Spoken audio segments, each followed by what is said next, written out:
Clara Whitmore put her last dollar in the ground with her husband. She didn't know that yet the morning she burned his chair. She knew the cornmeal was gone. She knew the salt pork was gone. She knew her 5-year-old son had stopped shivering 20 minutes ago. And she knew, the way a woman who has lived through Montana winters knows things in her bones before her mind catches up, that a child who stops shivering has stopped fighting. She fed the chair into the stove, one leg at a time, and did not let herself cry. If this story, about a woman who had nothing left but the will to keep her children alive, speaks to your heart, subscribe to this channel right now, hit that bell, and stay with us until the very last word. Drop a comment and tell us what city you're watching from. I want to see how far Clara's story travels. Clara Whitmore had been doing the accounting every morning since Daniel died. Not because she wanted to. Because the numbers didn't care whether she wanted to look at them or not. She had learned that in 10 months of widowhood on the Montana frontier, that the world did not pause for grief, did not lower its prices out of sympathy, did not look at a woman standing in a dead man's kitchen with 2 children and a dying stove and say, "Take your time." She stood at the shelf above the dry sink and looked at what she had. Half a sack of cornmeal, a jar of dried beans, 2/3 full, a wedge of salt pork, hard as boot leather and not much larger, 3 potatoes going soft at the edges, a tin of lard scraped nearly to the bottom. 17 days she had stretched this. She had maybe 7 more. After that, there was nothing. No credit at Grady's store. Victor Crale had walked in there 6 weeks ago and had a quiet conversation with Bill Grady that Clara had not been present for. And the next morning, Grady had come to her, with his hat in his hands and his face red, and told her he couldn't extend her any more. He'd called her Emma. Her name was Clara. She hadn't corrected him because it hadn't seemed like the point. 7 days. Maybe 8 if she was ruthless about portions. She pulled on Daniel's coat, too wide at the shoulders, the collar worn smooth where he used to rest his chin when he was thinking, and went outside to break the ice on the water trough before the animals died of thirst. The cold hit her like a wall. Montana winters were not merely cold. They were a presence, a weight. The particular patience of a thing that knew it would outlast you and saw no reason to pretend otherwise. Clara put her head down and moved fast toward the trough, the way she moved through everything now. Economy of motion, economy of fuel, economy of hope. She was carrying the second bucket back to the cabin when she heard the horse. One horse, moving at a walk, coming down the eastern trail that cut along the edge of her property before bending north toward Coldwater Creek. She set the bucket down. The man on the horse was tall, broad across the shoulders, riding with the particular stillness of someone who had been in the saddle so long it had become his natural state. Heavy wool coat, the color of charcoal. Hat pulled low. Collar turned up against the wind, with the expression of a man who had found this insufficient and accepted it anyway. He slowed when he saw her, stopped at the property line. Clara did not move. He touched the brim of his hat. "Morning, ma'am." "You're on Whitmore land," Clara said. "Yes, ma'am, I can see that." He looked at the cabin, at the thread of smoke from the chimney, at the bucket she'd set down in the snow. He did not look at her the way Crale's men looked at her. He looked at the situation. There was a difference. "I'm not here to cause trouble. My horse threw a shoe 2 miles back. I'm looking for a smithy. 3 miles north, Coldwater Creek, Haskell's on the main street." "Much obliged." He didn't move. She looked at his horse. Head down, one rear hoof cocked at the angle of an animal in pain. She looked at the man.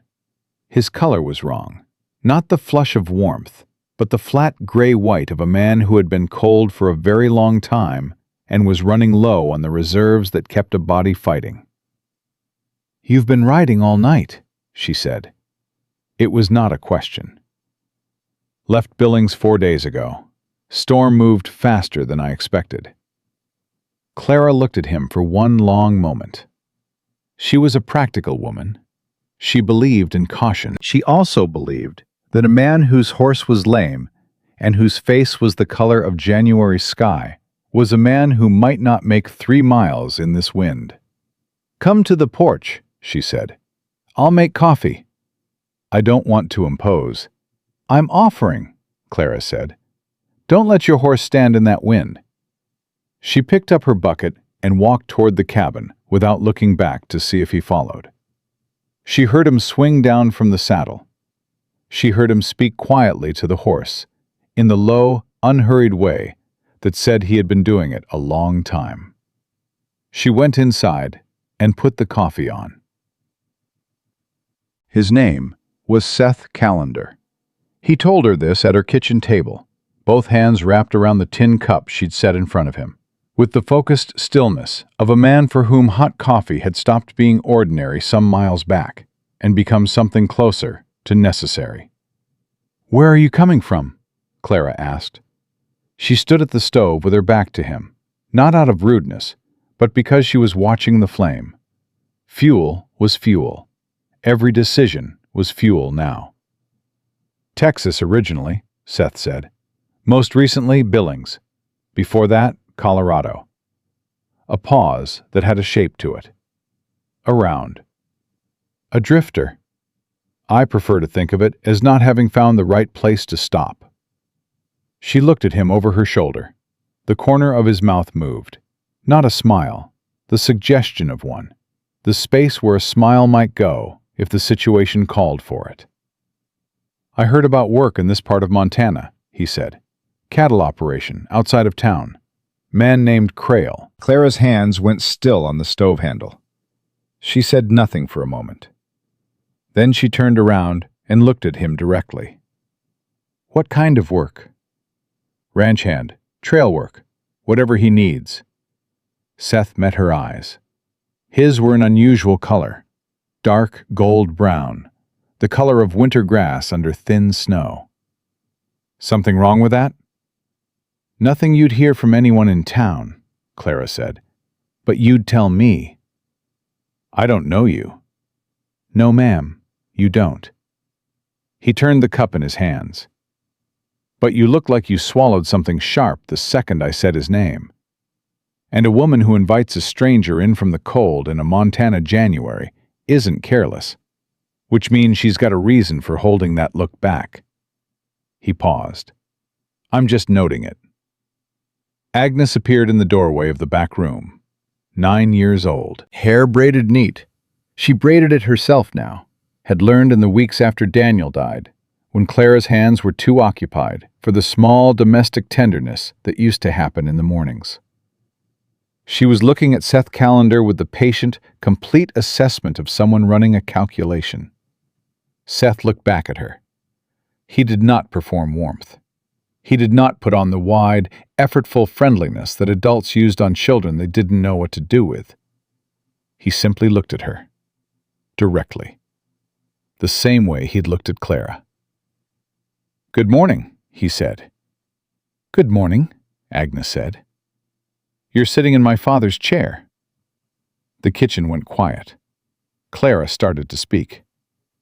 "What was your father's name?" Seth asked. Agnes blinked. It was not the response she had built herself to receive. "Daniel Whitmore." "Was it a good chair?" "He built it himself." "Then I'm honored to sit in it." He held her gaze. "I'll try to be worthy of it." Agnes looked at him for a long moment with those gray eyes that missed nothing. Then she walked to the table, pulled out the chair across from him, and sat down with the dignity of someone who had not yet decided, but had decided to continue the evaluation in person. Clara said nothing. She set a cup of weak coffee in front of her daughter and kept her face still. Eli came through the doorway 40 minutes later at full speed, the way he did everything, without warning and without any apparent awareness of stopping as a concept, and froze 3 feet from the table. He stared at Seth. Seth looked back at him. "Are you a cowboy?" Eli demanded. "I've been called that." "Do you have a gun?"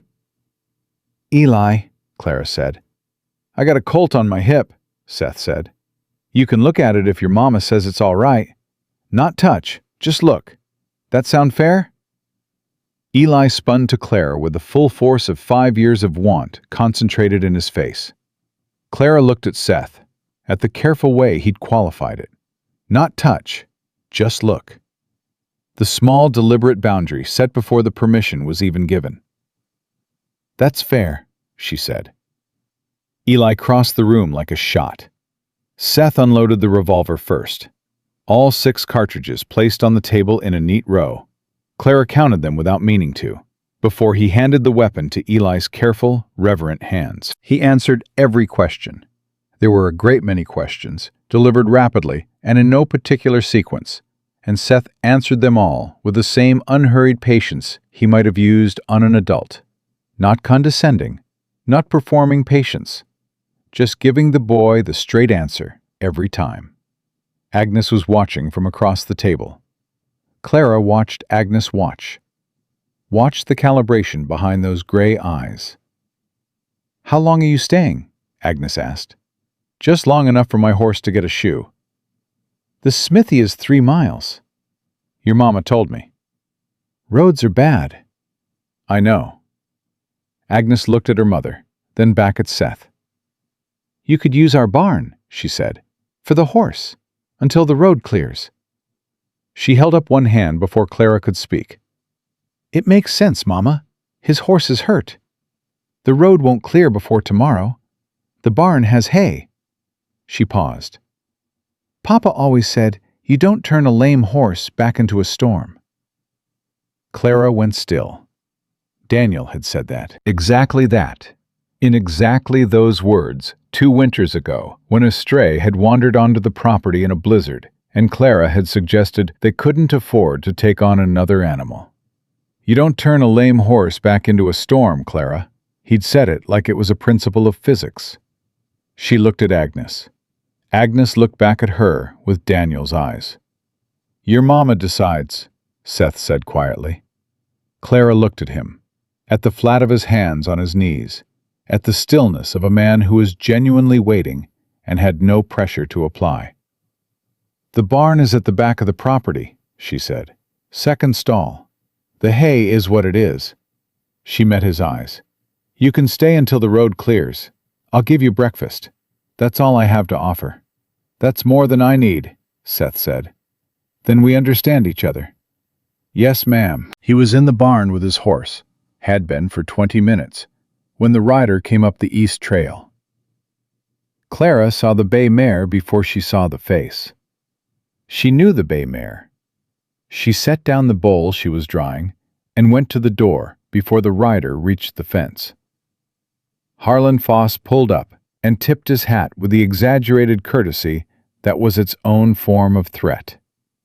Big man, thick-necked, with the pleasant, empty face of someone who delivered other people's cruelty and slept fine afterward. "Mrs. Whitmore." He looked at the cabin, at the smoke, at the property with the slow, measuring eyes of a man taking inventory of someone else's things. "Mr. Crale wanted me to check in on you." "I'm fine."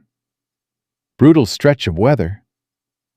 He let his eyes move over the property again, over the fence that needed fixing, the lean-to that was listing, the woodpile that was lower than it should be at this point in January. "Man could freeze out here. Woman alone with 2 small kids." He let the sentence die without finishing it. "What does Crale want, Harlan?" Foss shifted in his saddle. "Mr. Crale is a generous man. He's prepared to improve his previous offer.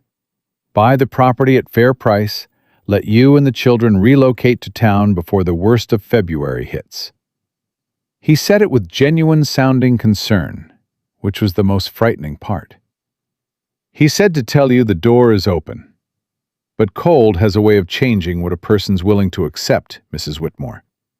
He wouldn't want you to wait until the choice gets made for you by circumstances.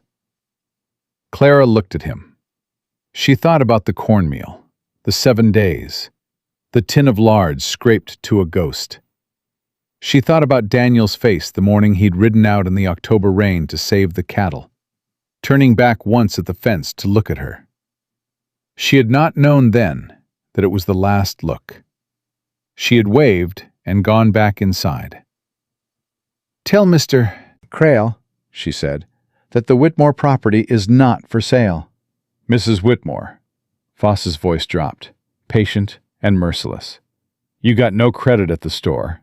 You got no neighbors within 3 miles that'll reach you in a storm. You got 2 children and a well that freezes solid by mid-February." A pause. "There is no version of this that ends well for you if you wait too long. Mr. Crale is offering you a way out before the winter makes that decision permanent." "I heard your message," Clara said. "I gave you my answer." Foss looked at her for a long moment. Then he looked past her, and his expression shifted. Clara turned. Seth Callander was standing at the corner of the cabin. He hadn't made a sound. He was simply there, hat on, coat buttoned, hands loose at his sides, eyes on Foss with a stillness that was not passive and was not aggressive. It was the stillness of a man who had already done his assessment and was waiting to see if action was required. Foss looked at him. "Who are you?" "Seth Callander." He didn't move. "Helping Mrs. Whitmore with the property." "Since when?" "Since this morning."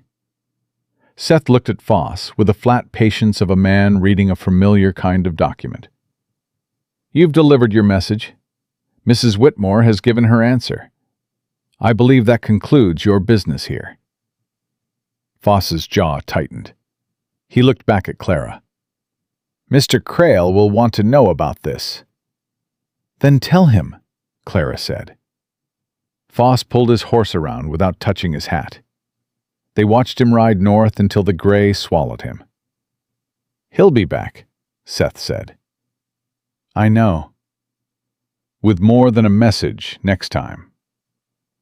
"I know that too." Clara crossed her arms against the cold. She was acutely aware, in a way she had not expected to be, of the simple physical fact of another adult standing beside her. She had been standing alone at this fence for 10 months. "You didn't have to do that." "I didn't do anything," Seth said. "I stood there." "Sometimes that's the whole thing." He looked at her. She made herself look back. "Who is Crale to you? You said his name and something moved in your face." Seth was quiet for a moment. He looked out at the white distance of the north field.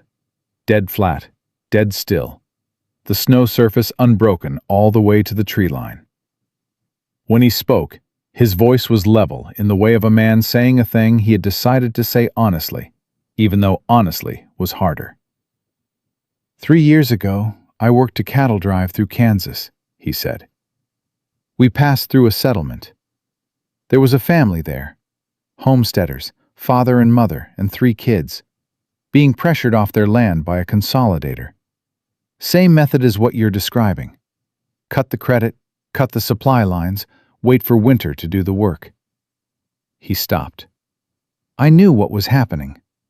I had $40 in my pocket, my wages from the last drive." A pause with a weight in it. I rode on. The wind moved between them. "What happened to them?" Clara asked.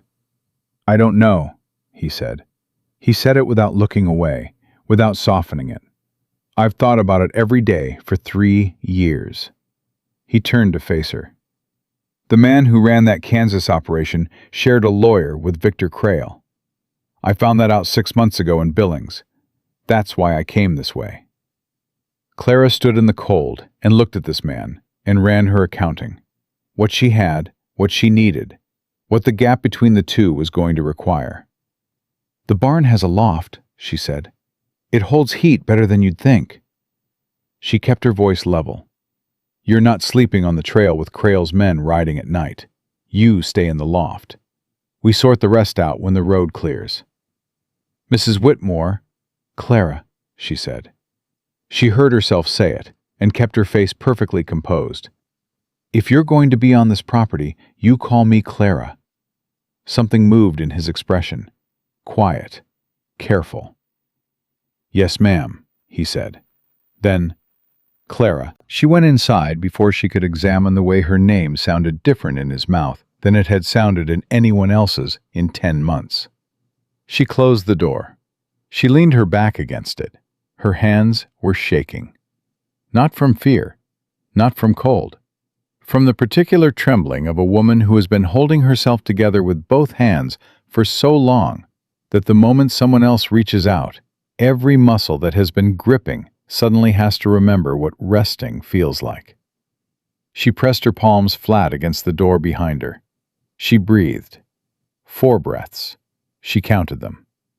Then she straightened up, went to the stove, and put the beans on. Agnes was standing at the window, watching the place where Seth had been standing. "He stayed," Agnes said. "He's waiting for the road to clear." "That's not what I meant, Mama." Clara looked at her daughter, 9 years old, Daniel's eyes, Daniel's terrible directness, and felt the weight of it settle somewhere deep. "I know," she said quietly. Outside, the snow started again, steady and patient and without hurry. The way it had been falling for 11 days, as if the sky had made a decision about this part of Montana and intended to see it through. Eli was in the back room asking Agnes something. Agnes was answering in the patient low monotone she used when her brother was wearing her down, but she was managing it. Normal sounds, her children alive and warm enough to be noisy about it. Clara stood at the stove and watched the flame and did not think about Victor Crale, and did not think about Daniel's coat on the hook by the door, and did not think about Seth Callander standing in her yard, with his hands loose at his sides and his eyes steady as a promise. She thought about 7 days, maybe 8. She thought about what Daniel had hidden in the lining of his work coat, the folded papers she had found last month and read 3 times, and not yet told a single living soul about. She thought about whether the man in her barn was the kind of man those papers needed. She thought about the way he'd lined up 6 cartridges on her kitchen table before handing a gun to her 5-year-old. "A man who thinks about the second thing," she had told him, "usually thinks about the third." She wasn't sure yet if she had been right. She intended to find out. The papers were in a cedar box under the floorboard beside the bed. Clara had found them 5 weeks ago, on a Sunday morning, when she'd been pulling up the board to check the insulation beneath. Daniel had always worried about cold coming up through the floor, and her hand had hit the box instead of the expected gap of empty space. She had sat on the bedroom floor in the thin winter light for a long time before she'd opened it. Inside were 7 pages in Daniel's handwriting. Careful, deliberate handwriting. The handwriting of a man who didn't write things down unless he intended them to last. She had read them once that Sunday morning, sitting on the cold floor, and twice more in the nights since, always after the children were asleep, always with her back to the door. What Daniel had written was a record. Dates, names, transactions. 3 families along the Coldwater Creek corridor who had sold their land to Victor Crale between 1880 and 1882. For each one, Daniel had written down what happened before the sale. The credit that disappeared. The supply wagon that stopped coming. The fire that took the Henderson barn in March of last year. He had written down the dates he had witnessed Victor Crale and Sheriff Roy Pittman meeting at the back table of the Gold Strike Saloon. Twice in 1 month, both times the week before a property changed hands. At the bottom of the last page, in writing slightly less careful than the rest, the writing of a man who had been moving fast or whose hands had not been entirely steady, Daniel had written 4 words. Clara reads the contract. That was all. No explanation, no instruction. Just that. As if he had known she would find it, had left it the way he left everything, trusting her to know what to do with it. She had not known what to do with it. She had put it back in the cedar box and replaced the floorboard, and told herself she would figure it out when the time was right. The time had not felt right. Every morning she woke up and the number was smaller. The cornmeal, the beans, the days. And the question of what to do with Daniel's papers felt like something she would get to after she solved the problem of surviving long enough to use them. She lay in bed that night and listened to the wind and thought about Seth Callander in her barn. She thought about the way he'd stood at the corner of the cabin when Foss was at the fence. Not threatening, not performing, just present, in the particular way of a man who had decided something and was prepared to act on it. She thought about what he told her about Kansas, about the $40 and the family he'd ridden away from, and the 3 years of thinking about it every day since. A man could construct a story like that, she knew. A man could make himself sympathetic on purpose if he was skilled enough. But she had been watching his hands all day. A person could lie with their mouth, but their hands usually told the truth. And Seth Callander's hands had been telling the same story all day. Careful, deliberate, nothing hidden. She did not make a decision. She told herself she was not making a decision. She fell asleep thinking about the cedar box. She woke at 3 a.m. to Eli crying. Not the loud, demanding crying of a child who wanted something. The quiet, confused crying of a child waking from a dream he couldn't fully surface from. Clara was out of bed and in the doorway of the children's room before she was entirely conscious of moving. "I'm here," she said. "I'm right here, Eli." "I couldn't remember his face," Eli said. He was sitting up in the narrow bed, Agnes still asleep beside him, and his voice was the particular thin, lost voice of a 5-year-old trying to explain something that had no words. "Papa's face. I was trying to see it, and it kept going away." Clara sat on the edge of the bed and pulled him into her arms. He was all sharp elbows and warm weight, this child. Always had been. Daniel had called him their little argument, because Eli argued against the idea that life couldn't be approached at full speed with complete confidence. "His eyes were brown," Clara said, into the top of his hair. "The same brown as October grass. And he had a scar on his left hand from a fence post when he was 15. And when he laughed, you could hear it from the barn." She paused. "And he used to call you his best work. Every single morning. Did you know that?" Eli's breathing changed, slowed.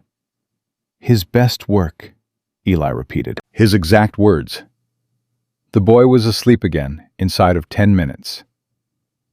Clara sat in the dark long after that, his weight against her side, her hand on his back, feeling the steady rise and fall. Agnes had not woken up. Agnes slept the way she did everything else, with iron discipline, as if she had decided that sleep was a task to be completed efficiently, and had set about completing it. Clara thought about Daniel calling Eli his best work. She thought about the papers under the floorboard. She thought about what it meant that Daniel had hidden them there instead of sending them to a lawyer, instead of going to the territorial office himself, instead of any of the 100 other things he might have done with what he knew. He had hidden them for her to find. That meant he had known she was going to need them. That meant he had known, on some level, that he might not be there to use them himself. She pressed her forehead to the top of Eli's head and breathed through the sudden tightness in her chest, the grief that still arrived without warning, a guest who didn't knock. She was not going to fall apart on her sleeping child. She counted 4 breaths. She straightened up. She went back to bed. She did not sleep again until just before dawn. Seth had coffee made when she came outside in the morning. He had built a small fire in the ring of stones near the barn door, which was either a sign of a man who had been camping long enough to do it automatically, or a sign of a man who had understood that coming inside uninvited was not something Clara Whitmore was ready for yet. Either way, she appreciated the instinct. "Sleep all right?" he asked. "Fine," she said. They both knew it wasn't entirely true. He did not push. She poured herself coffee from the tin pot he'd set on the stones, and stood beside the fire and looked at the north field. The snow had stopped sometime in the night.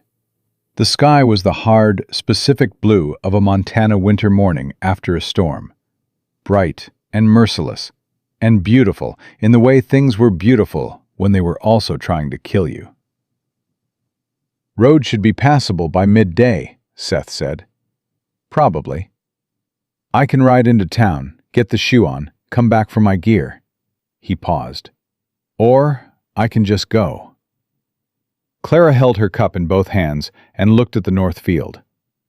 She made herself say the next thing before she could think about it long enough to talk herself out of it. "I need to show you something first." He looked at her. She went inside. She heard him follow, heard him stop at the door, heard him wait while she went to the bedroom and pried up the floorboard and took the cedar box out and brought it to the kitchen table. She set it down. She took out the 7 pages and laid them flat. "Daniel hid these 3 months before he died," she said. "I found them 5 weeks ago." Seth sat down at the table. He did not reach for the pages. He waited until she nodded, and then he picked up the first one and read it. And she watched his face while he read. He had a controlled face. She had noticed that yesterday. The way he managed his expressions with the discipline of a man who had learned that reactions were information, and information was currency. And you didn't spend currency, you didn't have to. But she was watching carefully now, and she saw the exact moment on page 3 when his jaw tightened. Just slightly. Just enough. "He saw them together 6 times, Seth said without looking up. "Crale and Pittman. 6 confirmed. He wrote probably more." Seth turned to the last page. She watched him read the last line. Watched him read it again. "Clara reads the contract," he said. "That's what it says." He set the page down and looked at her. "What contract?" "I don't know," Clara said. "That's what I've been trying to figure out for 5 weeks. Daniel handled the land deed himself. He didn't. He wasn't the kind of man who kept things from me. But he also handled the legal and financial side because that was how we divided the work." She looked at the pages. "Whatever contract he meant, I don't have it." Seth was quiet for a moment. He looked at the papers with the focused stillness of a man sorting through possibilities. "Was there a lawyer when you bought this property?" "Thomas Aldridge in Billings. He retired 2 years ago. I wrote to him after Daniel died. Got a letter back from his office saying he had transferred his active files to another attorney before he retired." She paused. The letter didn't say which attorney. "There's a lawyer in Coldwater Creek," Seth said. "Young man named Nate Fuller. He's got an office above the feed store. I heard his name in Billings from the man who told me about Crale's connection to Kansas. Said Fuller had been asking around about Crale's land acquisitions quietly." He met her eyes. If Aldridge transferred his files, Fuller might have them. Clara looked at him. She thought about all the mornings she had done the accounting and not known about this possibility. All the mornings she had looked at the numbers and thought, 7 days, maybe 8. Why would a lawyer in this town quietly document Crale's acquisitions if Crale owns half the town?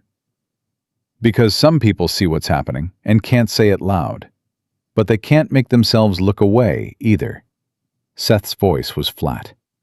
They build the case in the dark and wait for someone with standing to walk through the door. "Standing," Clara said. "You own this land, Clara. Your husband left you documentation of Crale's methods. If what your husband wrote is accurate, and if Fuller has Aldridge's files—" He stopped. "You might have enough to force a judicial review. Make the whole pattern public." Clara sat with that. She sat with the weight of it, the possibility she had been refusing to fully hold in her mind for 5 weeks, because hope was more dangerous than despair, because hope required action, and action required trust, and trust was the thing she had the least of left. Agnes came out of the back room, dressed and braided, and carrying her father's notebook the way she carried it everywhere, pressed to her chest like a compass. She looked at the papers on the table. She looked at Seth. She looked at her mother. "Those are Papa's papers," she said. It was not a question. "Yes," Clara said. Agnes pulled out her chair and sat down. She did not ask permission. She looked at Seth. "Are you going to help us?" "Aggie," Clara started. "He's sitting at the table looking at Papa's private papers," Agnes said. "That means either Mama trusts him or she made a mistake. And Mama doesn't make mistakes like that." She held Seth's gaze with the steady patience of someone who had already decided what the answer was going to be, but believed in asking anyway. "So are you?" Seth looked at this 9-year-old girl for a moment. He had the expression of a man who kept encountering something he hadn't expected, and had decided to stop being surprised by it, and simply respect it. "I'm going to try," he said. "Whether I can or not depends on a lot of things that aren't decided yet." Agnes considered this. "Papa said that a person who promises things that aren't decided yet is lying to make themselves feel better." She paused. "He also said that a person who tells you what he'll try instead of what he'll do is telling the truth." Seth said nothing for a moment. "Your father sounds like he was a careful man," he said finally. "He was," Agnes said. "Are you?" "I try to be." Agnes looked at her mother. Clara met her daughter's eyes. Something passed between them, the wordless language of two people who had been each other's only real company for 10 months, who had learned to read every variation of each other's silences. Clara looked back at Seth. "I need to ride into town," she said. "I need to speak to Fuller. Alone." She held up one hand before Seth could respond. "I know what you're going to say." "Do you?" "You're going to say it's safer if you come. You're going to say 2 witnesses are harder to discredit than 1. You're going to say that a woman walking into a lawyer's office alone in this town looks different than a woman walking in with someone who can account for what was said." Seth looked at her. "That's all true." "I know it's true." Clara folded the papers carefully and put them back in the cedar box. "But I need you to stay here with the children. Crale's man rode out yesterday. He's not going to wait long before the next move." She closed the box and looked at him directly. "I need to know that if something happens while I'm in town, my children are not alone." The kitchen was very quiet. Seth looked at her for a long moment. She could see him weighing it, the part of him that wanted to be the one riding into town, putting himself between her and whatever Fuller's office might stir up, and the part that understood what she was actually asking, which was not for an escort, but for a guardian. "Aggie," he said without taking his eyes off Clara. "What?" Agnes said. "Your mama's going to town. While she's gone, I'm going to need you to tell me the rules of this property. Every one of them. Because I don't do things different just because the owner's not present." He paused. "Can you do that?" Agnes straightened in her chair. "I can do that." Something shifted in Clara's chest. Not the dangerous thing she had been cataloging and setting aside. Something quieter. The feeling of a woman who has been white-knuckling a rope alone for so long that when another pair of hands appears on it, the muscles don't know immediately what to do with the relief. "There's cornmeal for breakfast," she said, And the beans need to stay on low. Don't let Eli near the stove." She picked up the cedar box and looked at Seth. "If Foss comes back, he won't get past the fence," Seth said. She looked at him one more second longer than she needed to. Then she put her coat on and took the cedar box and went to saddle her horse. The road into Coldwater Creek was rough and crusted, and her mare picked her way along it with the careful displeasure of an animal that had its own opinions about winter. Clara kept her head down against the wind and held the cedar box inside her coat against her ribs, the papers pressed against her body the way Agnes pressed her father's notebook.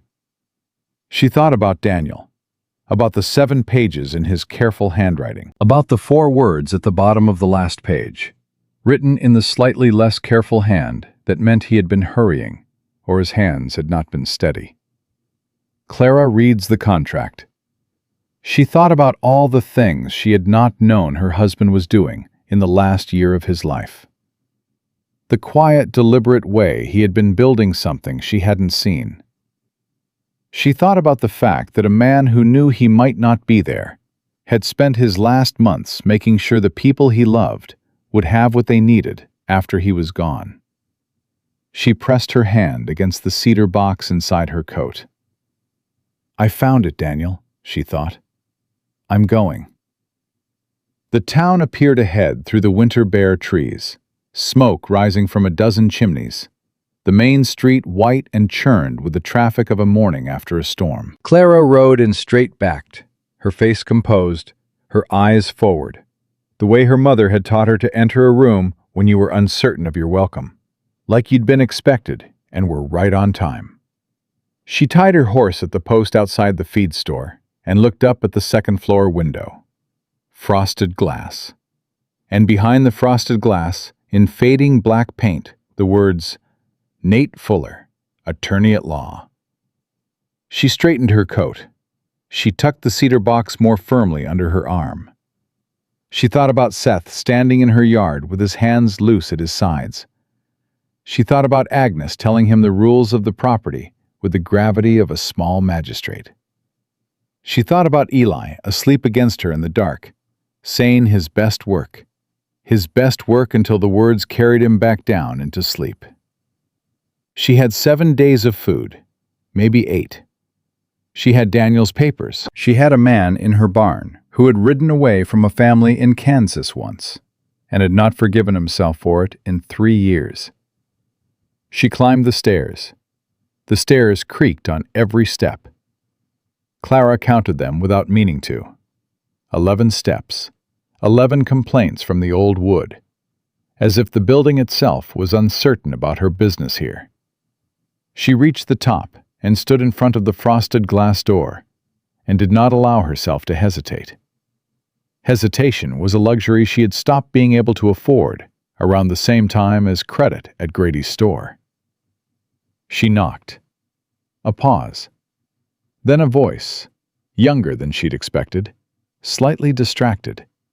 The voice of a man interrupted mid-thought. "Come in." Nate Fuller was perhaps 32, slight, with ink-stained fingers and the particular watchful eyes of a man who spent most of his time reading between lines other people had written. His desk was buried under organized stacks of paper. Organized, she noticed, not chaotic. The filing system of someone who knew exactly where everything was and kept it precise on purpose. He looked at her. Then he looked at the cedar box under her arm. Something shifted in his expression.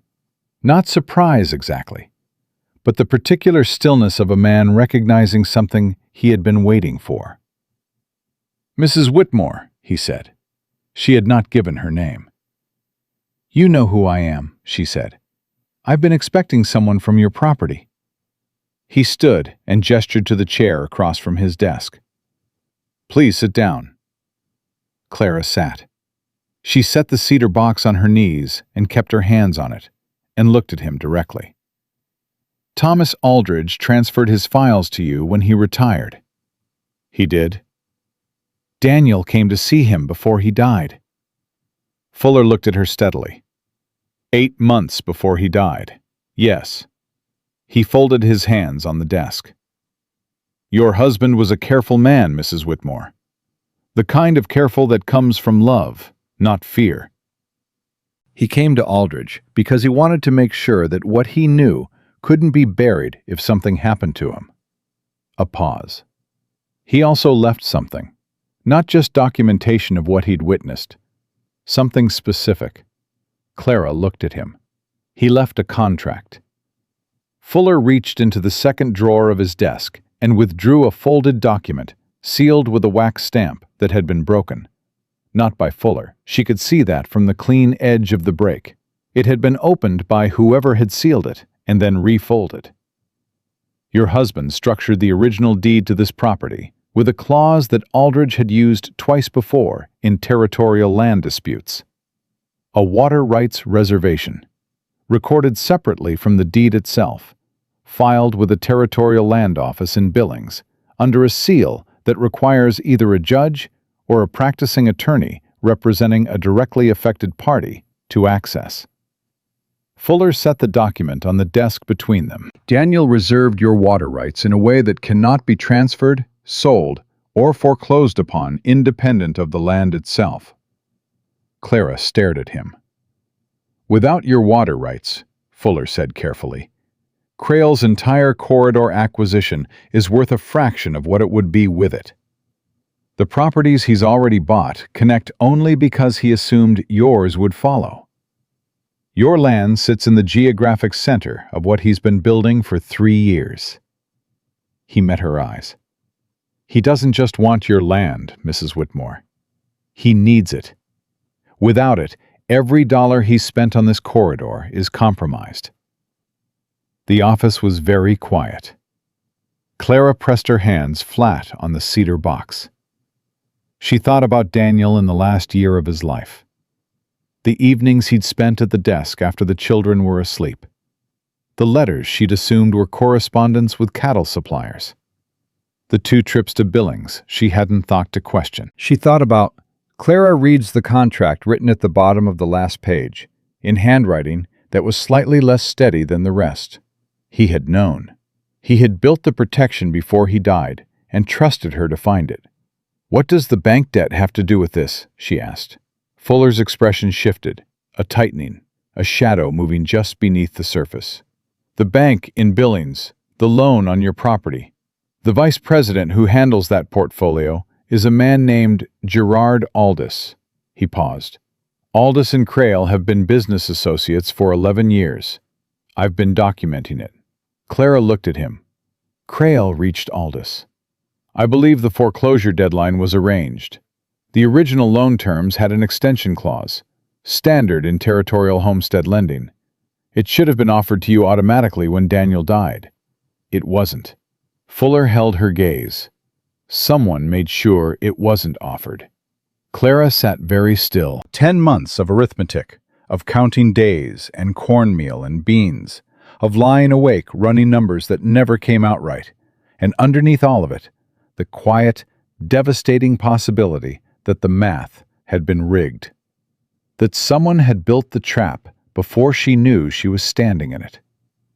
She breathed. What do I do? She said. Not helpless, not defeated. The flat, practical question of a woman who has just received information she intends to act on. You file for a judicial review, Fuller said. I've been building toward that for 2 years, but I needed standing. A directly affected party willing to put their name on the filing. 3 families sold to Crale already. None of them will testify alone. Together, with Daniel's documentation as the foundation, he stopped. And if there's anyone with direct knowledge of Crale's methods in another territory, someone who witnessed the same pattern elsewhere. There is, Clara said. Fuller looked at her. His name is Seth Callander. He's at my property. She held Fuller's eyes. He watched Crale do the same thing to a family in Kansas 3 years ago. He didn't act then. He will now. Fuller was quiet for a moment. He looked at her with the particular expression of a man who has been building something in the dark for a long time and has just been handed the piece he was missing. "Mrs. Whitmore, I need to tell you something, and I need you to hear it seriously." "Say it." "If we file this, Crale will know immediately. He has connections to the county recorder's office. He'll know within hours." Fuller leaned forward. "Before the filing, before anything is formalized, he is going to make a move. A real one.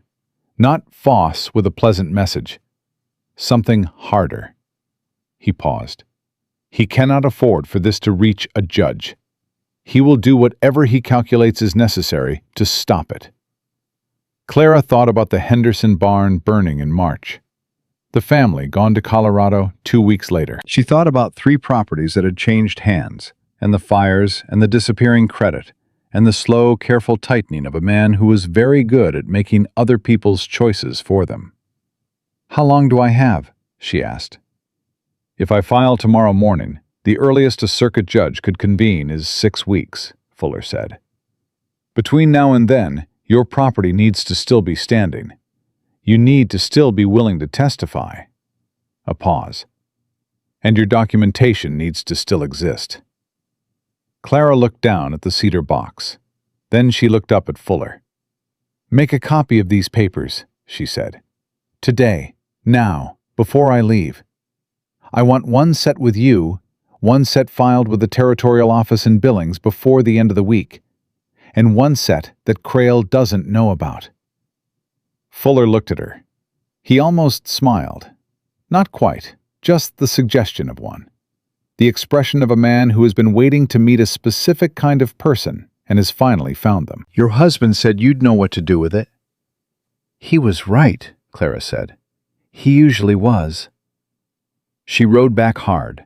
The cold had deepened through the morning, the blue sky pulling heat from the air with the efficiency of something that had been doing it a long time and was good at it. Her mare moved fast on the cleared stretch of the road, and Clara sat straight in the saddle, with the wind against her face and her mind running through everything Fuller had told her. 6 weeks to a hearing. A judge who would have to look at Daniel's documentation, at the water rights reservation, at the pattern Fuller had been building in the dark for 2 years. 6 weeks in which Crale would not sit still. She came over the low rise above her property and saw the smoke first, thin and gray and coming from the wrong direction. Not the chimney, from the east side of the fence line. She pushed the mare into a gallop. She came through the gate at a run and pulled up in the yard, and she was off the horse before it fully stopped. The east fence was burning.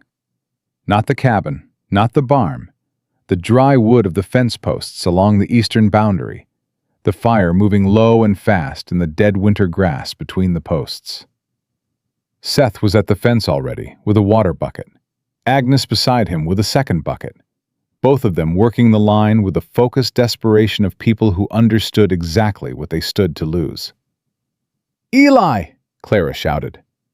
"Porch!" Seth called back without turning. "He's on the porch! Don't let him off it!" Clara spun.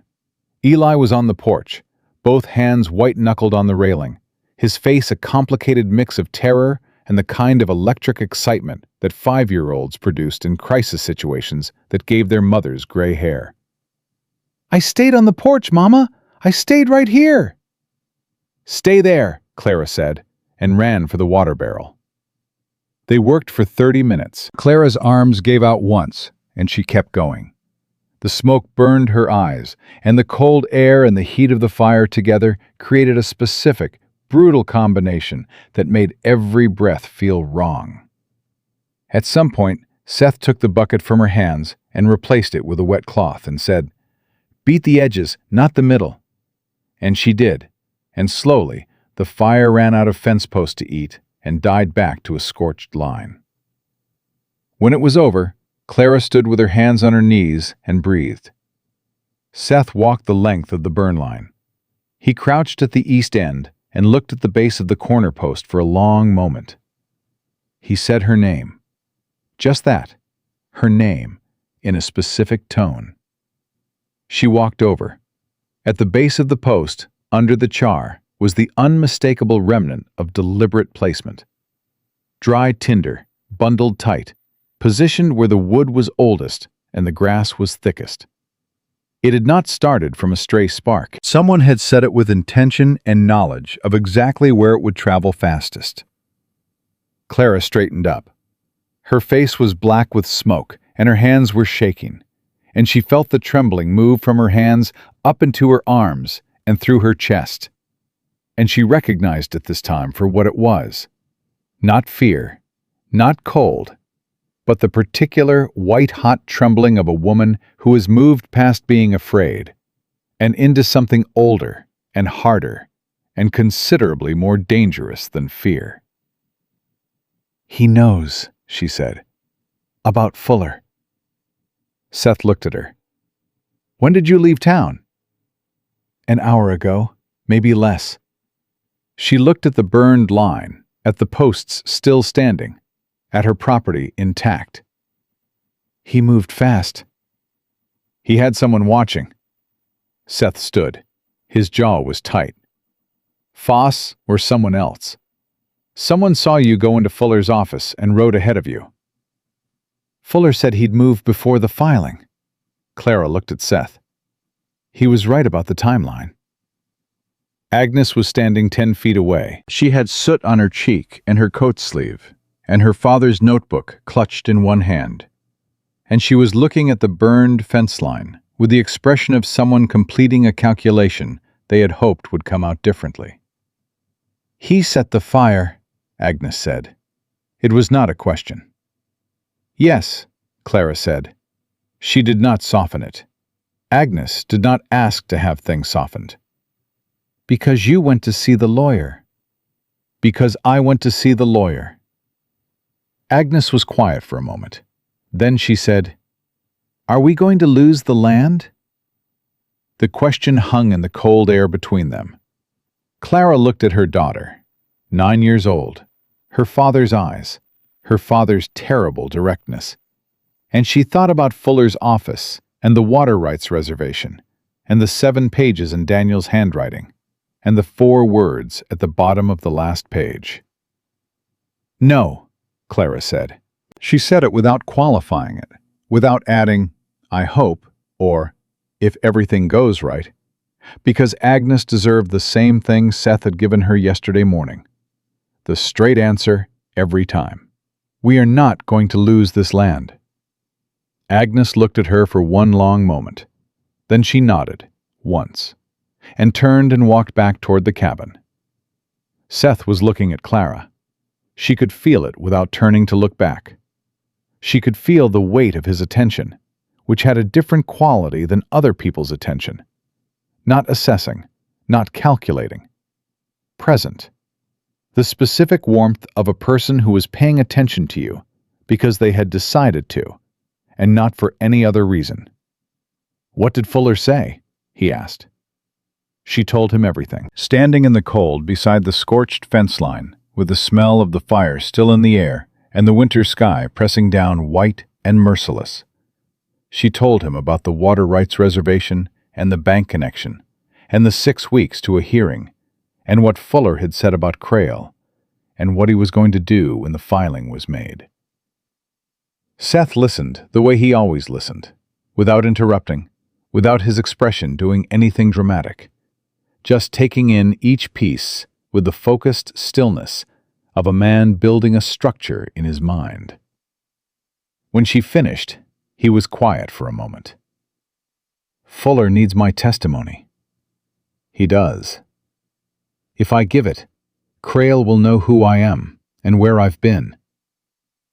Seth turned to look at the cabin. "That changes my position here." "I know." "Clara." He turned back to her. His voice had dropped slightly, the particular register of a man saying a thing he had chosen carefully. "I need to tell you something about why I left Kansas. Not the version I told you yesterday. The full version." She looked at him. "The family I rode away from," he said. The father's name was Edmund Cross. He had a wife and 3 children. He was being forced off his land the same way you're being forced. The credit cut, the supply lines cut, the sheriff in Crale's pocket. Seth's voice stayed flat and even, the way it stayed flat and even when he was saying things that cost him. I had $40. I also had the name of a lawyer in Wichita who'd been building a case against the consolidator. Different man than Crale, same methods. I knew about the lawyer. I knew Edmund Cross could have used that information. He paused. I rode away without telling him. Clara said nothing. 2 months later, I came back through that part of Kansas, Seth said. The property was empty. The family was gone. Nobody in town knew where they went, or nobody was willing to say. He looked at her, with those dark gold eyes, steady and direct. I have the lawyer's name in Wichita. The same lawyer has been tracking consolidation patterns across 4 territories for 8 years. If what Fuller has connects to what that lawyer has, then Crale's pattern goes beyond Montana, Clara said. Beyond Montana and beyond one judge's jurisdiction, Seth said.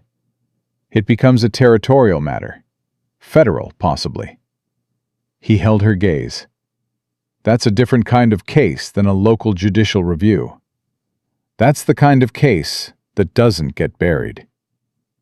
Clara stood in the cold and looked at this man and felt the specific vertigo of a person who has been navigating in the dark for so long that when the light comes up, the landscape it reveals is larger than expected. You came here with a lawyer's name, she said. I came here with a grudge and an unfinished debt and a name I've been carrying for 3 years, Seth said. Yes. Why didn't you tell me this yesterday?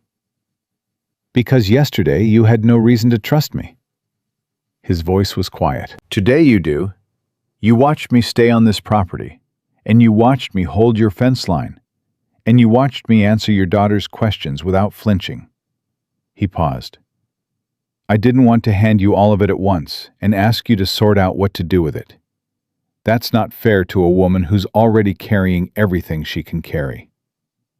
Clara looked at him for a long moment.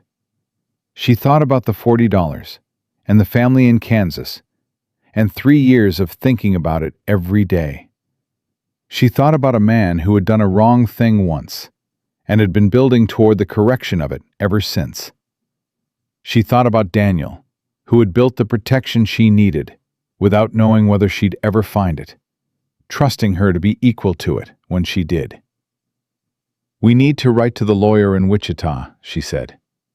Tonight, before Crale makes his next move. She crossed her arms against the cold. Fuller files tomorrow morning. Once he does, we have 6 weeks to make sure this property is still standing and that documentation is still intact. She held Seth's eyes. Can you write that letter?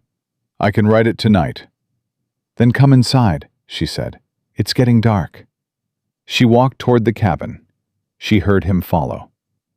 At the porch, Eli launched himself at Seth's hip with the accuracy of a small missile and demanded to know if the fire was completely out and whether he could see the bucket and whether cowboys were afraid of fire or whether that was a thing only regular people were afraid of. Seth caught him with one arm, answering all 3 questions, and Clara held the door open and watched them come in and thought about what it meant that her son had grabbed hold of this man without being asked to, and with the complete confidence of a child who had not yet learned the adult art of measuring how much trust was safe. Sometimes children knew things faster than their mothers did. She went inside and lit the lamp and did not examine that thought too closely. Not yet. Seth wrote the letter at Clara's kitchen table that night while the children slept. He wrote slowly, with the deliberate care of a man who understood that every word on the page was a commitment he was making in front of a witness, and that witnesses remembered. Clara sat across from him with Daniel's papers spread between them and the lamp turned up as high as the oil would allow, going through each page again, looking for details she might have missed in the first 3 readings. The cabin was quiet, except for the wind and the scratch of Seth's pen and the occasional pop from the stove. Outside, the temperature had dropped to the particular brutal cold that came after a storm system passed through and left the air scoured clean. The kind of cold that froze the breath before it left your mouth and made the stars look hard and close and merciless. "What was his name?" Clara asked without looking up. "The lawyer in Wichita." "Jeremiah Holt," Seth said. "He was working out of a 2-room office on the south end of Main Street. Whether he's still there, I don't know. Whether this letter reaches him in time—" He stopped. "It has to go out on the morning stage, before Fuller files." "Why before?" "Because once Fuller files, Crale will have someone watching the post office." Seth looked up from the letter. "After that, any letter leaving this county gets read before it gets sent, or it doesn't get sent at all." He held her gaze. "Crale owns the postmaster." Clara looked at him. "You know a great deal about how this town works for a man who arrived 2 days ago." "I asked the right questions in Billings before I wrote out." He went back to the letter. "A man who's planning to walk into a situation like this and be useful needs to know the terrain before he gets there." Clara looked at him for a moment longer than she needed to. Then she went back to Daniel's papers. She found it on the 6th page. She had read this page 3 times before and not seen it, because she had been reading for names and dates and had not been reading for what was underneath. A single line at the bottom of Daniel's notes about the second meeting between Crale and Sheriff Pittman, written smaller than the rest, as if added later. "Deed amendment filed October 14th, Territorial Office. Reference WR-1882-047. "Seth!" She pushed the page across the table. He read it. He was still for a moment. "Water rights filing reference number." He looked up. He filed it himself, directly with the Territorial Office. Didn't wait for Aldridge. Something moved in his face. Not quite a smile, not quite grief. The particular expression of a man recognizing another man's foresight from a distance. "Your husband didn't trust the bank or the local deed office to hold it." "He trusted the Territorial Office because Crale doesn't have connections there," Clara said. "He would have known that." She looked at the reference number. "Fuller can pull this directly. It's not in Aldridge's transferred files. It's independent. Which means even if something happened to Fuller's copies, the filing exists regardless," Clara said. "It cannot be undone without a territorial judge's order." They looked at each other across the table. "He built it in layers," Seth said quietly. "He was a careful man." Clara pressed her hand flat on the page. The paper was the same paper Daniel had always used, the same slight roughness under her fingertips. She felt the grief move through her the way it moved now. Not in waves, not overwhelming, but in specific moments, precise and clean and real. "He built every layer he could, and then he trusted me to find the rest." Seth was watching her. He did not say anything, which she had come to understand was one of the things about him. The particular intelligence of a man who recognized when silence was more useful than words, and had the discipline to use it. "Finish the letter," she said. He finished it. She sealed it herself, using the wax from the candle on the shelf, pressing Daniel's old ring into the seal the way she had seen Daniel do it for important correspondence, because it felt right. Because it was still his land. Because everything they were doing was still his design. And she wanted Jeremiah Holt in Wichita to understand that this letter came from a family that had been building something worth protecting. She put it in her coat pocket. She would ride it to the stage herself at first light, before Coldwater Creek was fully awake. She did not sleep much. She lay in the dark and listened to the wind and ran through the sequence. Fuller files in the morning, The letter goes on the morning stage, 6 weeks to a hearing, 6 weeks of Crale understanding that the game had changed and responding accordingly. She thought about what Fuller had said. He will do whatever he calculates is necessary. She thought about the Henderson barn, about a family in Colorado who had left everything they built. She was not going to Colorado. At 4 in the morning, she got up, dressed in the dark, and went to the kitchen. Seth was already awake. He was sitting at the table with his coffee and his hat on his knee and his eyes on the door, the posture of a man who had not been sleeping either and had stopped pretending. "I'm taking the letter to the stage," Clara said. "I know." He stood. "I'll saddle your horse." She didn't argue.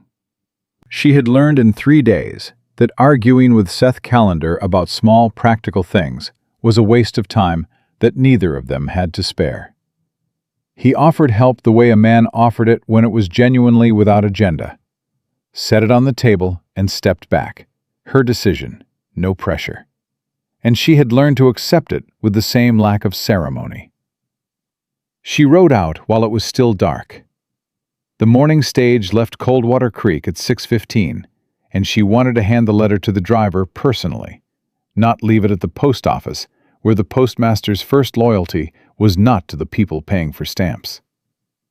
The stage depot was at the far end of Main Street, run by a lean, sharp-eyed woman named May Decker, who had operated it for 11 years and who Clara knew slightly from church socials.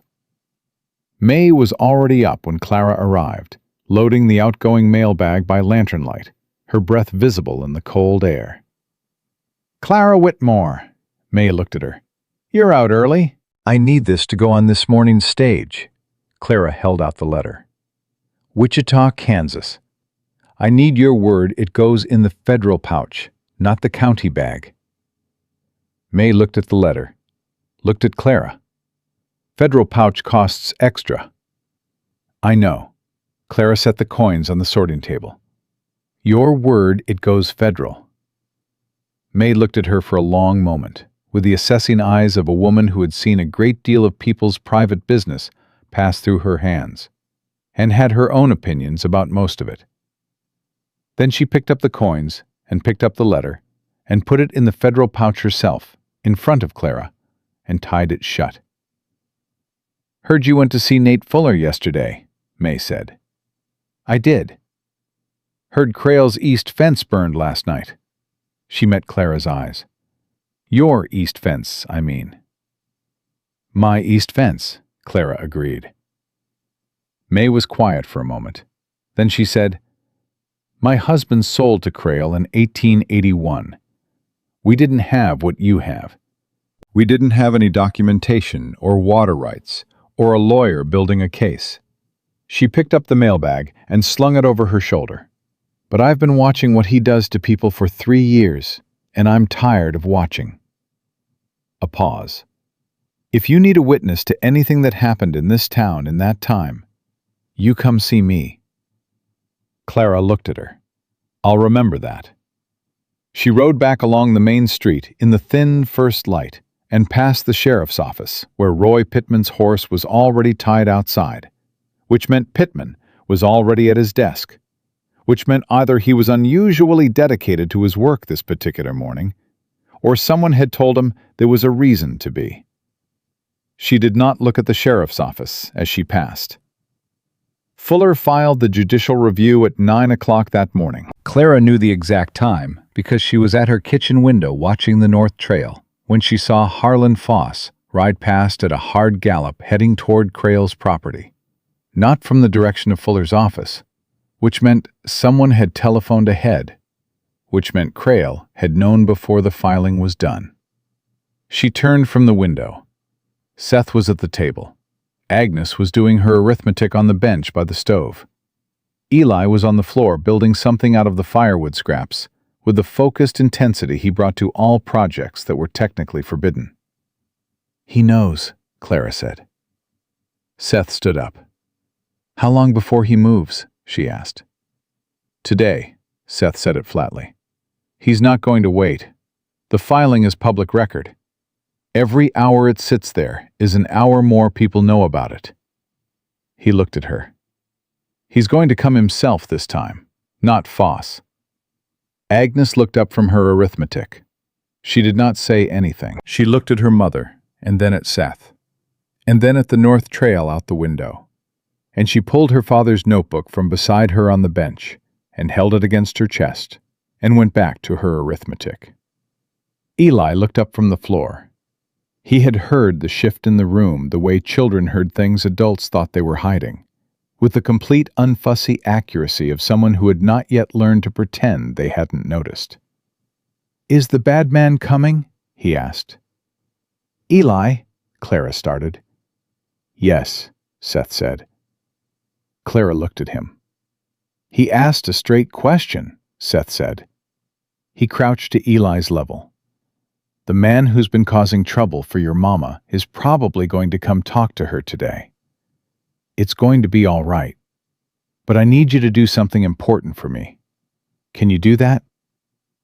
Eli nodded with the seriousness of someone receiving a mission. "Whatever happens outside today, you stay with your sister inside this cabin. No matter what you hear, no matter what you want to see." Seth held the boy's eyes. "Aggie's in charge until your mama says otherwise. You listen to everything she says. That's your job today."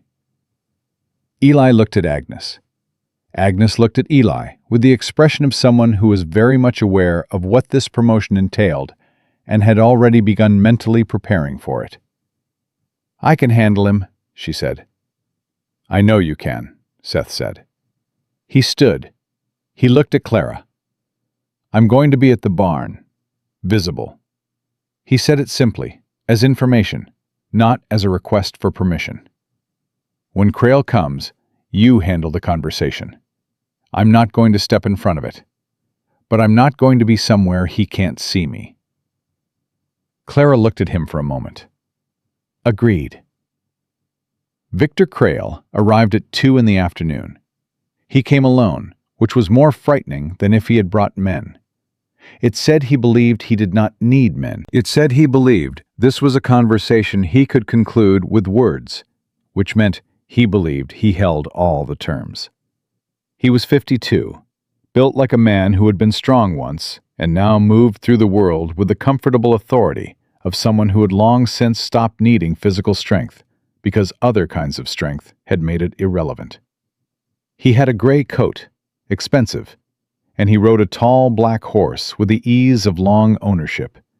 And he pulled up at Clara's fence and looked at the property with the slow, proprietary survey of a man checking on something he considered already his.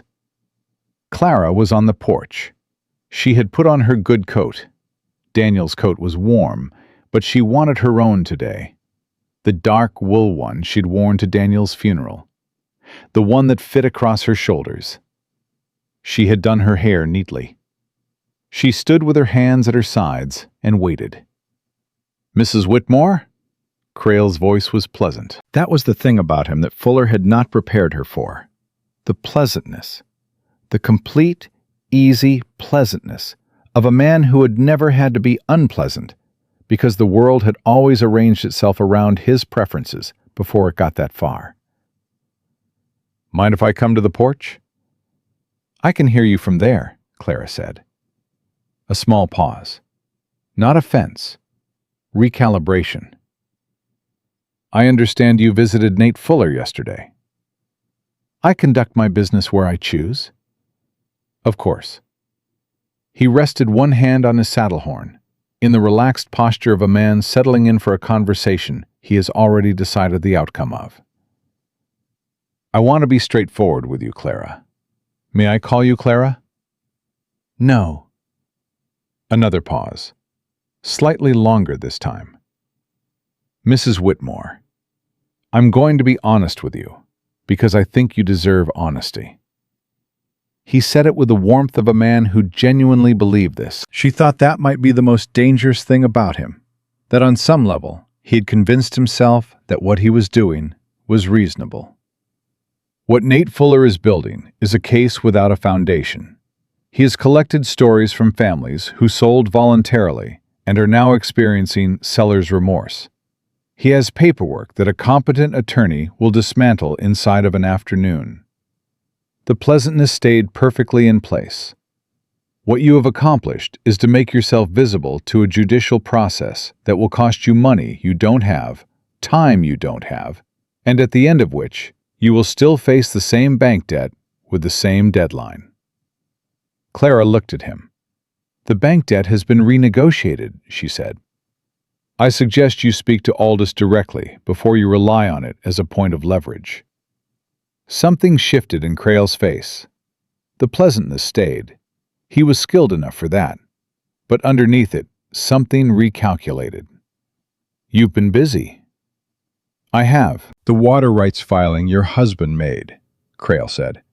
He said it carefully, the way a man said the name of a card he had not expected to see on the table.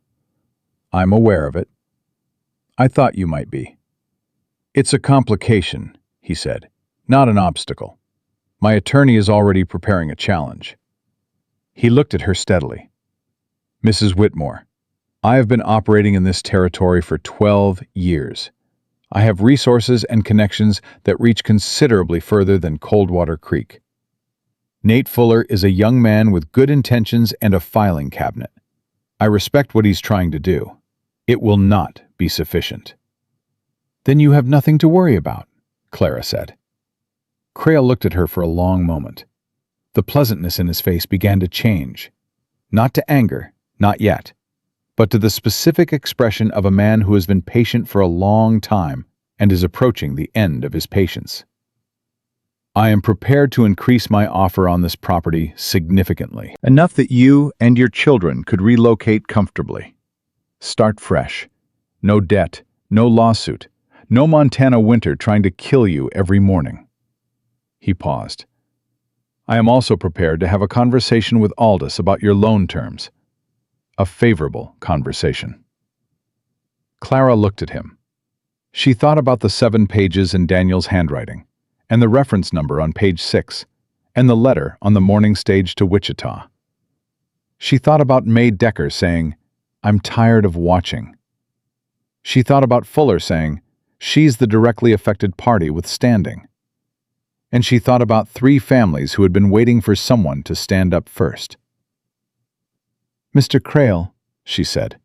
Her voice was level and clear, and carried the particular quality of a woman who has made a decision and intends to be understood. My husband spent the last year of his life building a protection for this land and for this family. He filed water rights reservations with the territorial office. He documented your meetings with Roy Pittman. He arranged his deed with a clause that cannot be foreclosed upon without due process. She held Crale's eyes.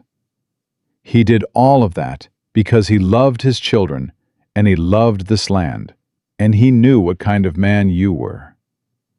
A pause.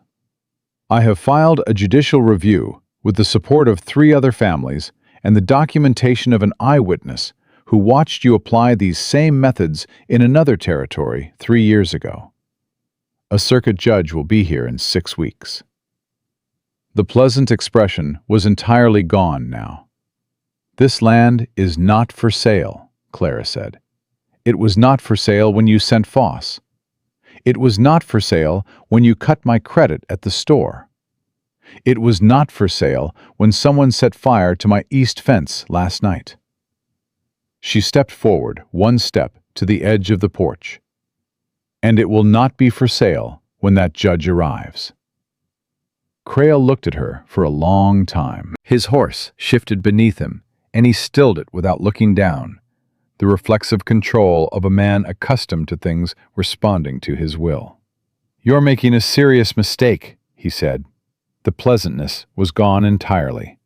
What remained was quieter and colder and considerably more honest.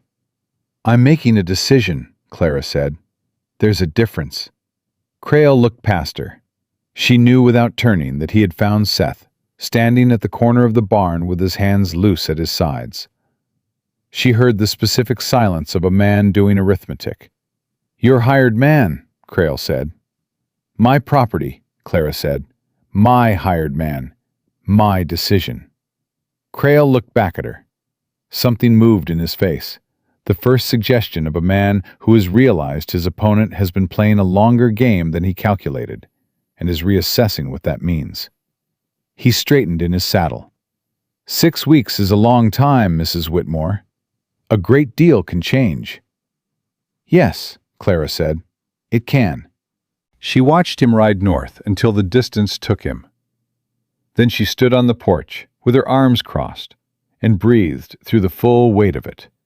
The cold air, the burned fence line, the 6 weeks that stood between her and a judge's courtroom. 6 weeks in which Victor Crale was going to do everything a man with his resources could calculate to do. She heard Seth's boots on the frozen ground behind her. "He'll go to Pittman tonight," Seth said. "I know. And Pittman will find some legal mechanism to complicate the filing. Delay it, challenge Fuller's standing, something." Fuller expected that. She turned around. Seth was close. Close enough that she was very aware of the distance. Small and deliberate, and full of everything that had accumulated in 3 days that neither of them had named yet. "He has contingencies." Seth looked at her. "You did well." "I said what needed to be said." She met his eyes. "I'm going to need you to testify, Seth, when the judge comes. Whatever it costs you." "I know. It will make you visible. Crale will know your name and where you've been and what you did in Kansas and why you came here." "I know that too." His voice was quiet. "I've been invisible for 6 years, Clara. Moving from one place to the next, no one knowing my name for long enough for it to matter." He held her gaze. "I'm done with that." The wind moved between them. Somewhere inside the cabin, she could hear Agnes talking to Eli in the low, patient voice she used when she was explaining something important and wanted to make sure it was understood. Normal sounds. Her children, alive and present, and hers. "Come inside," Clara said. "I'll make supper." It was the 3rd time she had said "come inside" without thinking about it first, without calculating the implications. And she heard that fact the same way she heard her own name in his mouth, as information about a direction she was already moving in, slow and deliberate, and with open eyes. Seth followed her in. At the table, Eli immediately demanded to know if the bad man was gone, and whether they were safe now, and whether safe meant they could have something good for supper instead of beans. Agnes looked at her mother over her brother's head with those gray eyes, and Clara looked back, and the question and the answer passed between them without words. Not safe yet, not finished, but different now. The kind of different that couldn't be undone. Seth sat down at the table, at Daniel's chair, the chair Agnes had named on the first morning, the chair she had stopped correcting him about, and helped Eli with the question of what constituted something good for supper, and whether cornbread counted. Clara stood at the stove and listened to her children's voices, and felt the weight in her chest shift by a fraction. Not lifted, not gone, but shared. Set across 2 pairs of shoulders instead of one. And her shoulders understood the difference. Outside, the wind moved through Coldwater Creek the way it had been moving for 12 days. Patient and cold and entirely without sympathy. 6 weeks to a judge. 6 weeks of Victor Crale calculating his next move. She put the cornbread on. The letter from Jeremiah Holt arrived on a Tuesday, 3 weeks after Clara had handed the sealed envelope to May Decker in the cold dark of a January morning. She was in the barn when Seth brought it to her. He had been at the fence line, reinforcing the posts that had burned. Work he did every morning with the systematic patience of a man who understood that restoration happened one board at a time and did not require commentary. He came through the barn door with the envelope in his hand, and his face doing the thing it did when he was holding information he considered significant. Not quite still, not quite moving. The careful middle ground of a man deciding how to present a thing before he presented it. Stage writer handed it to May Decker this morning, he said. She wrote it out herself. Clara set down the water bucket. She looked at the return address on the envelope. Wichita, Kansas. The handwriting was precise and angular, the handwriting of a man who had been trained to write for legal documents and had never entirely stopped. She opened it. Holt had written 4 pages. She read them standing in the barn with Seth beside her and the horses shifting in their stalls, and the thin winter light coming through the gap above the door. She read all 4 pages without stopping. Then she went back to the 3rd page and read one specific paragraph again. She looked up at Seth. He has cases in 3 territories, she said. Kansas, Colorado, and Wyoming. All the same pattern. All connected to the same network of consolidators operating under different names. She held the page out to him.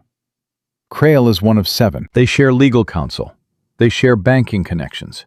And they have been coordinating acquisitions across the mountain territories for 9 years. Seth read the paragraph. She watched his jaw tighten. Federal jurisdiction, he said. Holt has been building toward a federal filing for 2 years. He's been waiting for someone with standing in the Montana corridor. Clara folded the letter carefully. He's riding here. He said he'll be in Coldwater Creek within 2 weeks. Seth looked at her. Before our circuit judge arrives. Before our circuit judge arrives, Clara said. Which means when the judge convenes, Holt will be present as co-counsel. What began as a local judicial review becomes part of a federal land fraud case. She pressed the letter flat against her coat. Crale doesn't just lose this county. He loses everything he's built in 4 territories. The barn was very quiet. Daniel, Seth said quietly, not to Clara. Just the name, said the way a man said the name of someone he had come to respect from a distance. He couldn't have known all of this, Clara said. He just knew enough to build the foundation. She looked at Seth. He trusted that if the foundation held, the rest could be built. She went inside to tell the children. Agnes received the news with the expression she used for information she had been expecting, and was therefore not surprised by, but which satisfied something she had been carrying. She nodded twice, put her father's notebook on the table in front of her, and opened it for the first time since Daniel died. She turned to the first page and read something there that Clara could not see from across the table. And then she closed it again and held it in her lap. Clara did not ask what was on the first page. Some things belonged to a daughter and her father. Eli wanted to know if this meant the bad man was going to jail, and if he went to jail, whether they would get to watch, and if they got to watch, whether he could sit on Seth's shoulders to see better. Seth told him that the legal process was more complicated than jail and less satisfying to watch, and that if he wanted a good view of something, he should come out to the east field, where the fence repair was not yet done, and there was a perfectly good fence post that needed holding. Eli was off the bench and at the door before Seth finished the sentence. Clara looked at Agnes. Agnes looked at her mother with Daniel's eyes. "He's good with Eli," Agnes said. "He is. Papa was good with Eli too, but different." Agnes traced the edge of her father's notebook with one finger. "Papa was patient because that was his nature. Seth is patient because he learned how." A pause. "I think learned patience is harder, which means he works at it." Clara looked at her daughter. "When did you become a philosopher?" "I've been listening to adults my whole life," Agnes said. "You learn things." Clara almost laughed. She caught it, but only barely. The next 2 weeks moved in the specific way that time moved when something large was approaching, both faster and slower than it should. The days full and the nights long.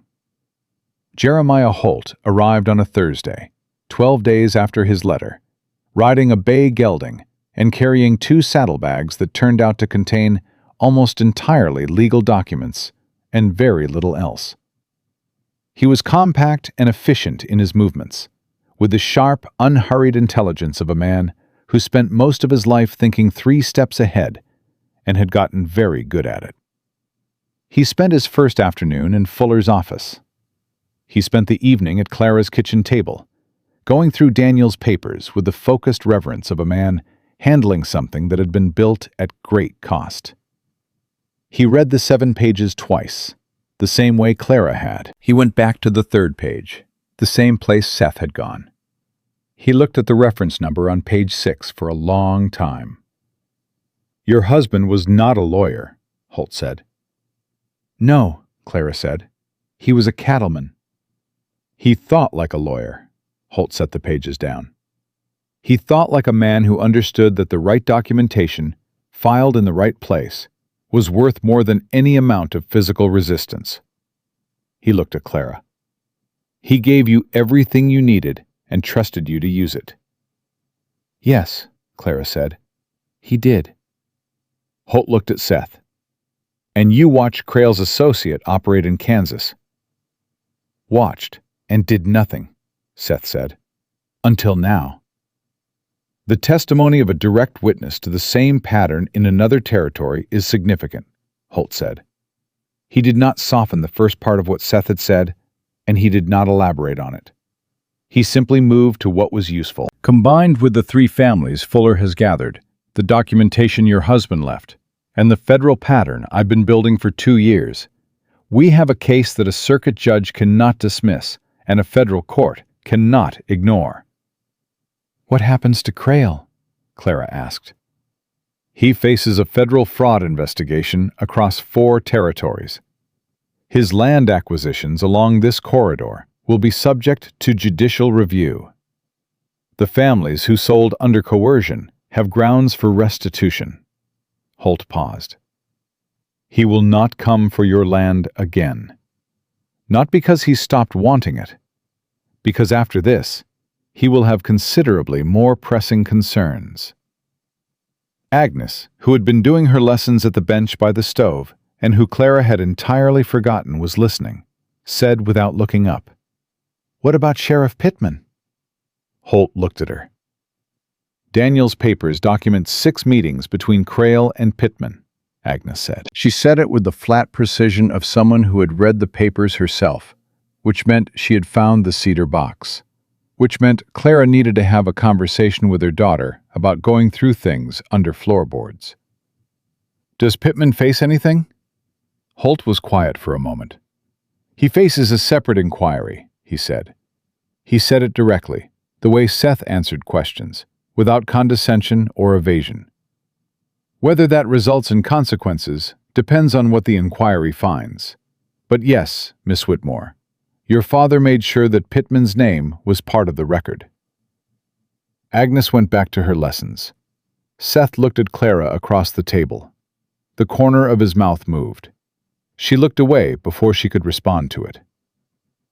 The circuit judge arrived on the 2nd Monday of February, 6 weeks to the day from Fuller's filing. His name was Warren Kress, and he was 60 years old, with white hair and the expression of a man who had heard most things and been surprised by very few of them. He set up his proceedings in the Coldwater Creek Town Hall, which was a single large room that smelled of old wood and accumulated winters, and which filled up on the first day of testimony with more people than it usually held in a month. Clara sat at the plaintiff's table, with Fuller on her left and Holt on her right. She had worn her good dress, the dark blue one she had last worn to Daniel's funeral, and she had put her hair up the way her mother had taught her for occasions that required a woman to be both composed and present.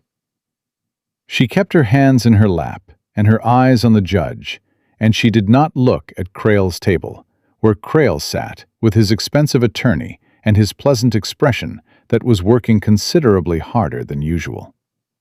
She testified for 2 hours. She told the judge about Daniel's loan and the payment record and the deadline that should have triggered an automatic extension.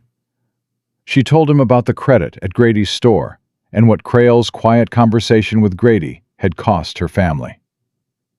She told him about Foss at the fence and the fire on the east fence line and the morning she had burned Daniel's chair because her son had stopped shivering and there was nothing left to burn.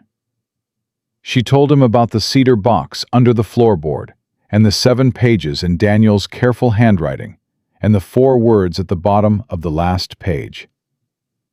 She said all of it with her voice level and her hands still and her eyes on the judge, because the judge was the person who needed to understand, and she intended for him to understand completely. When she finished, the room was very quiet. The judge looked at her over his papers. He had the expression of a man who had just received information he had been half expecting, and was now in the process of deciding what weight to give it. "Mrs. Whitmore," he said, "your husband filed the water rights reservation directly with the territorial office in October of 1882. Reference number WR-1882-047, Clara said. "Yes, sir." "Without involving the local deed office." "Without involving the local deed office." The judge looked at Crale's attorney. The attorney had the expression of a man whose morning was not going the way he had prepared for. "Does your client wish to challenge the validity of the reservation?" Crale's attorney stood. He spoke for 4 minutes. It was, Clara thought, an impressive 4 minutes of language that communicated very little, which was sometimes what expensive attorneys were paid to produce. The judge listened without interruption. Then he said, "The water rights reservation is a valid territorial filing. It stands." He made a note. Continue. Seth testified the following morning. He sat straight in the witness chair, with his hat on his knee and his hands flat on his thighs, and he told the story of Kansas without embellishment and without evasion. He told it the way a man told a story he had been carrying for 3 years and had finally found the right place to put down, with the specific relief of someone releasing a weight he had been too stubborn to admit was heavy. He said the name of Edmund Cross. He said it clearly for the record. He said what he had seen and what he had known and what he had failed to do. Then he said what he had done since and why, and what had brought him to a fence line in Montana in a January storm.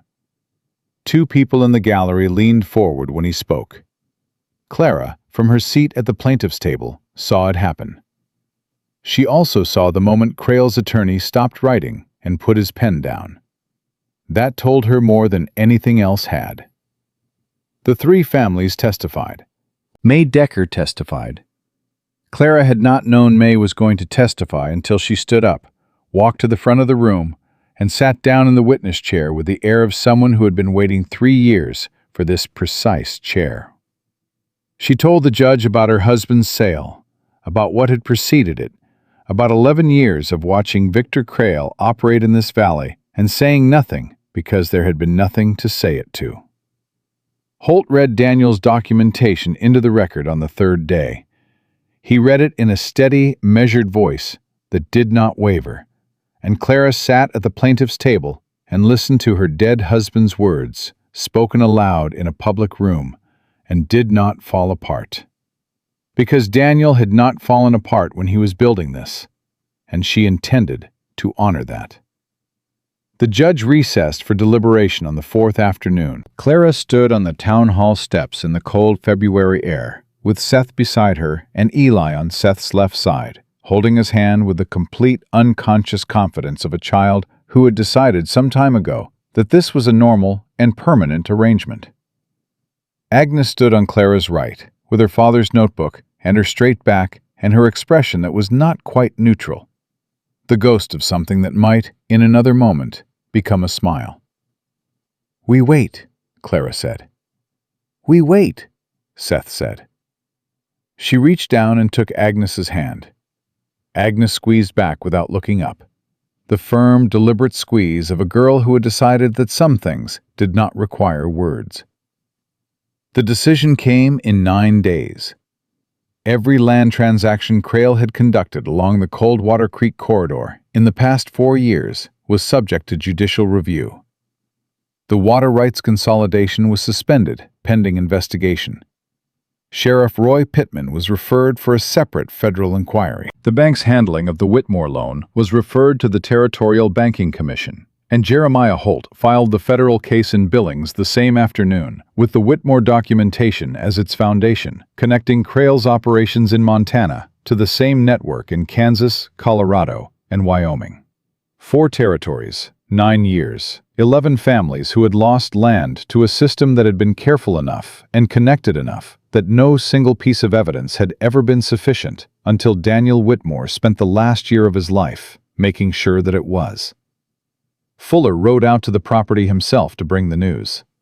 Clara read the document on the porch while Seth worked at the barn door latch that had been sticking since the last freeze, and Agnes sat in the yard in the thin February sun with Eli, the two of them involved in some complicated game that involved lines drawn in the snow and a set of rules that seemed to change whenever Eli was losing. She read it twice. Then she folded it and held it in her lap and looked at the white field and the gray sky and the thin bare trees along the creek and thought about Daniel. She thought about October, about the rain that had come down cold and relentless, and Daniel going out into it without hesitation, because that was who he was. A man who went toward the things that needed doing without stopping to calculate the cost. She thought about the last look he had given her at the fence before the rain took him. She thought about 7 pages of careful handwriting and a reference number, and 4 words written in a hand that had been slightly less steady than usual. Clara reads the contract. I read it, Daniel, she thought. I read everything you left me. Every page and every layer, and everything you trusted me to find. She looked up. Seth had stopped working. He was watching her from the barn door 20 feet away, with a question on his face he was too careful to ask out loud. She held up the document. She watched what moved through him, the release of something held tightly, the particular way a person breathed differently when a weight they had been helping to carry was finally set down. He crossed the yard. He took the document from her hands and read it, and then he looked at her. It's done, he said. It's done, she said. He handed the document back, and she held it, and they stood on the porch with the February cold around them and everything that had accumulated between them in the weeks since a lame horse and a January storm had brought a stranger to her fence line. Stay, she said. Not the way she had said it before, in the practical register of a property owner offering a room to a hired hand. She said it the way a woman said a word she had been carrying for a long time and had finally decided to put down in the open air where it could be heard and held and answered. Seth looked at her for one long, steady moment. I already have, he said. She did not cry. She had cried in the bank office in Billings, and in the barn with her forehead against his, and in the dark after Agnes had said her father would have liked him. She was done with crying for a while. What she had instead was something quieter and more durable and more honest than tears. The feeling of a woman who has been carrying an enormous weight alone for a very long time, setting half of it down. Not out of weakness, not out of surrender, out of the hard-won knowledge that allowing someone to stand beside you is not the same as falling. Eli hit Seth at the hip from a dead run and announced that the judge's decision meant celebrating, and could they please have something that was not beans. Agnes followed at her dignified walk and stood at the porch edge with her arms crossed and the ghost of a smile she was only mostly succeeding in suppressing. The same smile Clara had been watching her suppress since the first morning Seth had answered her questions without flinching. Agnes looked at Seth. She looked at her mother. She reached into her coat and took out Daniel's notebook and held it out to Seth. Seth looked at it, then at Agnes. "Papa wrote our names in the front," Agnes said. "Mine and Eli's and Mama's." She held it steady. "There's room on the first page." A pause. The precise, deliberate pause of a 9-year-old who had thought this through and was committed. "If you stay." The porch was very still. Seth took the notebook from Agnes's hands with the same careful reverence he had used the first morning he'd sat in Daniel's chair. He held it for a moment, without opening it. "Thank you, Aggie," he said quietly. Agnes nodded once, with the gravity of someone who has completed an important transaction and found it satisfactory. Then she turned to Eli. "You said we were celebrating. You don't get to declare celebrating and then not produce anything celebratory." "I don't know how to produce anything," Eli said. "You could ask Seth to teach you to whistle." "I already know how to whistle." "You know how to make a sound," Agnes said. "That is not the same thing." Clara stood on the porch and listened to her children, and felt the Montana winter around her, and the document in her hand, and Seth beside her, and thought about Daniel, about the loan document and the water rights filing, and the cedar box under the floorboard. All the quiet, careful pieces of a man's love for his family, laid out in advance, building a foundation for a future he hadn't known he wouldn't be part of. He had built it anyway, because he had loved her specifically, loved the version of her that kept moving and kept fighting and refused to go down easy. And she thought, standing in the thin February sun with the worst of the winter finally beginning to release its grip on the valley, that he would have recognized that same spirit in the man standing beside her. The man who had ridden away from a family once and had spent 3 years building himself into someone who wouldn't make that mistake again. The man who had answered her daughter's interrogation without flinching and gotten cracked ribs for her children and told her she was worth it before she had believed it herself. She went inside to find the apricots because Eli was still campaigning loudly for them, and the afternoon was long, and the work of building something that lasted had never once waited for a better time. The Whitmore land held. The family held. And on a homestead in Montana, in the slow, cautious thaw of a winter that had tried its level best to break them, Clara Whitmore chose, with full knowledge and wide-open eyes and the unshakable certainty of a woman who had read every contract her husband had ever left her, to let her life begin again.